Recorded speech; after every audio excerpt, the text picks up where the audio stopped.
In this final episode of Throwing Stones, we turn our attention to the trebuchet. The trebuchet is what many people think of when they hear the word catapult. The power comes not from twisted ropes, but from a falling counterweight. This falling action is what gives the trebuchet its name. Trebuchet is derived from an old French word meaning to fall over. We can't say with certainty when the first counterweight trebuchet was built. It is likely the first trebuchets were designed as improvements on the devices I referred to as mangonels in the last episode. These devices, sometimes called traction trebuchets nowadays, relied on men pulling on ropes to provide the projectile power. There were several problems with these devices. Dedicating large groups of men to operate the devices meant having fewer soldiers available for other missions. It was also difficult to coordinate large groups, so they were all pulling at exactly the same time. And men were subject to factors such as fatigue that prevented them from pulling with the same force every time, making targeting difficult. The counterweight trebuchet overcame these difficulties. Trebuchets could use smaller crews. The counterweight could be raised slowly using mechanical devices such as winches, and then released by a single operator. The counterweight could be raised to exactly the same height repeatedly. The trebuchet began to appear in Christian and Muslim lands in the late 12th century. Trebuchets were prominent in one of the most famous sieges in history. No, not this siege. This siege. It was during the reign of King Richard. No, not this guy. This guy. In 1191, Crusader forces, led by Richard the Lionhearted, laid siege to the city of Acre. The success of the Crusader siege was due in part to the trebuchets they employed, including one named Malvoisin, or Bad Neighbor, and another one known as God's Own Catapult. Perhaps the most famous trebuchet was the War Wolf, which English King Edward's forces used to besiege the Scots at Stirling Castle. The device was so massive that the Scots offered to surrender before it was ever fired. King Edward initially refused the offer of surrender and only accepted surrender days later after the device had been tested in action. We'll talk about some of the design features of the trebuchet in a moment, but first, let's build a trebuchet from the kit.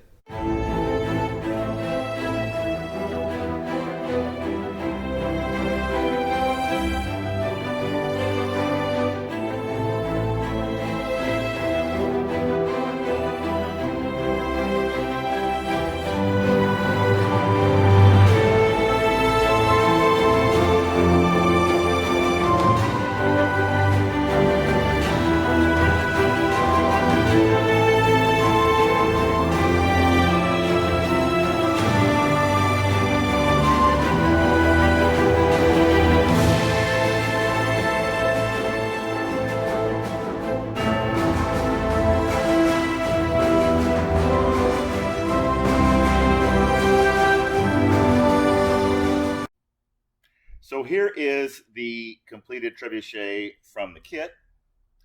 Like the mangonel that we talked about in the last episode, it does have a throwing arm that revolves around a pivot.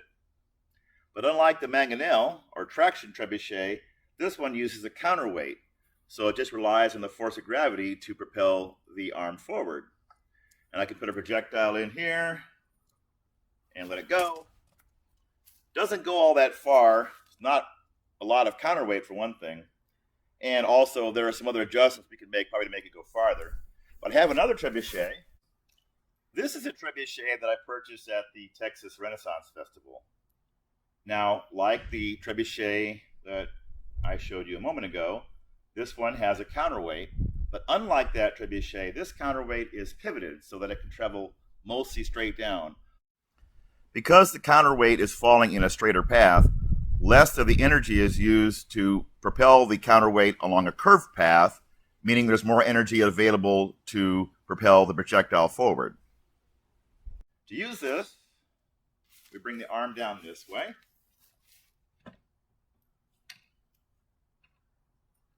And we can lock it in place.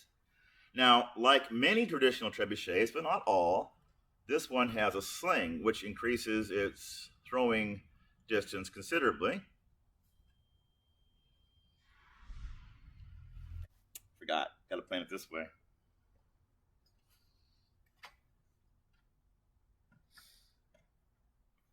So now I've loaded this up with a dog treat, and we'll see if we can get Watney interested in going and chasing after the treat.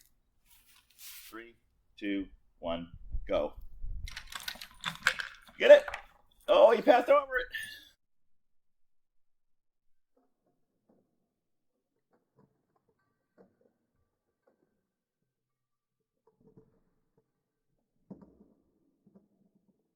Ready? Okay, here it goes. Ready? Go! Get it! Over there! Yay! Now, in the previous episode, I talked about the concept of work. I said that work is done when a force is applied over a displacement of where the force is being applied. And work involves the transfer of energy. Well, let's do some work here. The energy from my muscles, the chemical energy stored in my muscles, is being transformed through work into another kind of energy. Let's talk about that kind of energy here. It's stored energy again. It's a kind of potential energy, but it's stored in the gravitational attraction between the counterweight and the Earth itself. So we call this gravitational potential energy. And this stored energy, this gravitational potential energy, can, like the other forms of potential energy, be converted into kinetic energy, that is to say, the energy of motion, if we let the trebuchet loose and let its counterweight fall down. The gravitational potential energy is going to be converted to kinetic energy. Now, trebuchets never completely replaced other kinds of catapults in warfare. For one thing, trebuchets were often very large, which made them difficult to transport.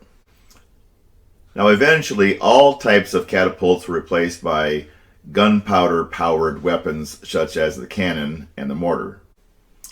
Today, we mostly see catapults used as a source of entertainment. I have built several catapults as a hobby. My most recent one is called Guter Nachbar, which is German for good neighbor. I sometimes use it to launch baseballs and to launch Halloween candy at the kids in our neighborhood. Thank you for coming along with me on our journey through the history and physics of the catapult. In closing, let me leave you with the words of King Richard the Lionhearted. Even the bravest of us loathe war, and those who long for it are the most dangerous.